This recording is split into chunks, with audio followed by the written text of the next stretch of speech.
রাবণ মারা যাওয়ার পর তার দেহের কী হয়েছিল?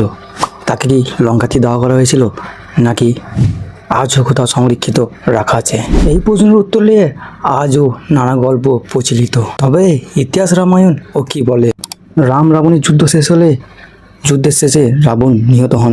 তখন বিভীষণ, যিনি রাবণের ভাই, প্রথমে তার শেষকৃত্য কাজ করতে চাননি, কারণ তিনি মনে করেছিলেন রাবণ অন্যায়ের পথ বেছে নিয়েছিল, তাই তিনি রাবণের শেষকৃত্য করবে না। ভগবান রাম তখন বিভীষণকে বললেন, মৃত্যুর পর শত্রুরও সমাপ্তি ঘটে। তিনি রাবণকে একজন মহান যোদ্ধা, জ্ঞানী এবং শিব ভক্ত হিসেবে সম্মান জানাতে বললেন।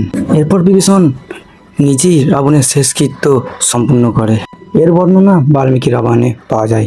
তবে এখান থেকেই শুরু হয় আসল রহস্য। শ্রীলঙ্কার কিছু লোক বিশ্বাসে বলা হয় রাবণের দেহ নাকি কোথাও এক গুহাতে সংরক্ষিত রাখা আছে।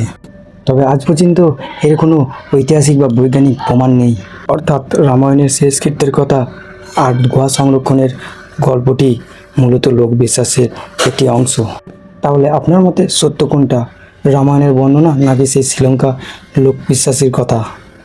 আপনার মতামত কমেন্টে জানান।